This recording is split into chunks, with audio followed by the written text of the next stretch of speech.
Nous allons étudier aujourd'hui la formation des ions monoatomiques. On va essayer de comprendre pourquoi un atome de chlore forme des ions chlorure Cl- et pourquoi on ne peut pas avoir d'ion Cl+, par exemple. Alors, depuis le collège, vous savez qu'un atome qui perd un électron devient un ion positif que l'on appelle un cation. Quand il gagne un électron, cela devient un ion négatif que l'on appelle anion. Un ion est donc un atome qui n'est plus électriquement neutre. Alors maintenant, pourquoi est-ce qu'ils vont plutôt gagner ou perdre des électrons?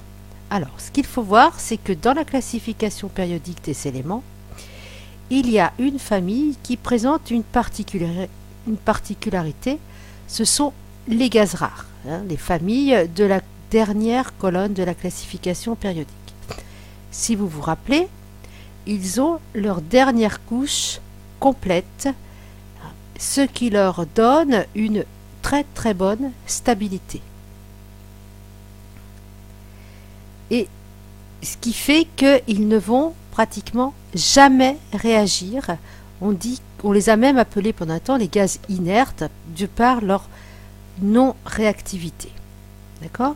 Eh bien, cette propriété est extrêmement intéressante. Et les autres atomes de la classification vont chercher à obtenir cette même stabilité. D'accord ? Ils vont chercher à obtenir soit 2 électrons sur la couche externe comme l'hélium, soit 8 électrons sur la couche externe comme le néon, l'argon, en fait tous les autres gaz rares de la colonne. D'accord ? Cette structure en 2 ou 8 électrons est appelée structure en duée ou en octet. Alors, comment se forment ces ions monatomiques? Si on prend maintenant le fluor, qui est un halogène, avant-dernière colonne de la classification périodique, qui présente 9 électrons, 2 sur la couche K, 7 sur la couche L. Il va lui manquer un électron pour compléter sa couche externe. Il va donc chercher à capter un électron. Il obtient alors la même structure que le gaz rare qui le suit, qui est le néon. Il a alors 9 protons, 10 électrons, et donc une charge négative supplémentaire, ce qui fait que l'on obtient l'ion fluorure F-. Eh bien, tous les éléments de cette colonne-là vont avoir le même comportement. Ils vont tous chercher à capter un électron pour donner ce qu'on appelle les ions halogénures et auront comme formule chimique le symbole de l'élément avec une charge négative. Donc on a Cl-, Br-, I-. Si maintenant on prend les éléments de la 16e colonne, c'est-à-dire 2 colonnes avant les gaz rares. Prenons par exemple l'oxygène. L'oxygène, donc K2L6, n'a que 6 électrons sur sa couche externe, il lui en manque 2 pour avoir la même structure que le néon. Il va donc chercher à capter ces 2 électrons et dans ce cas, il possède 8 protons, 10 électrons et 2 charges négatives supplémentaires, il devient donc O2-. Et donc tous les éléments de la 16e colonne formeront des ions avec 2 charges négatives comme O2-, S2-.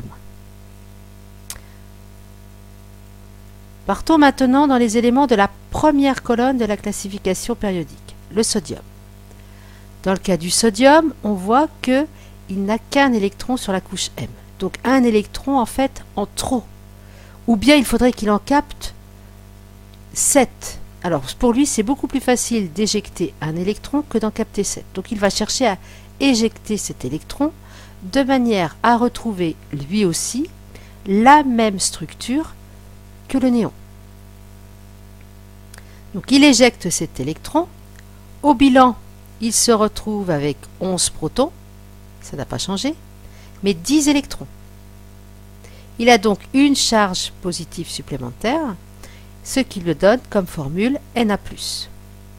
Et donc tous les alcalins de cette première colonne vont former des ions une fois positifs. Li+, Na+, K+, etc. De la même manière, les éléments de la deuxième colonne, qui eux présentent 2 électrons en trop, vont éjecter ces 2 électrons pour trouver la structure du gaz rare qui le précède. Et dans le cas du magnésium, on a 12 protons, 10 électrons. Il va donc donner Mg2+. Et tous les alcalinotéreux vont donner eux aussi des ions chargés 2 fois positivement. Le beryllium, Be2+, Mg2+, Ca2+. Voilà. Donc, vous voyez qu'il est impossible de faire autrement. Donc, un ion monoatomique est un ion formé à partir d'un atome. L'ion et l'atome conservent le même nombre de protons et le même nombre de neutrons. On ne touche pas du tout au noyau. Par contre, c'est au niveau du cortège électronique qu'on voit une modification. On n'a pas le même nombre d'électrons entre l'ion et l'atome. Ils forment des ions pour obtenir une structure en duet ou en octet, suivant la situation, mais de toute manière, c'est une façon pour l'atome de retrouver une meilleure stabilité, la même stabilité que les gaz rares.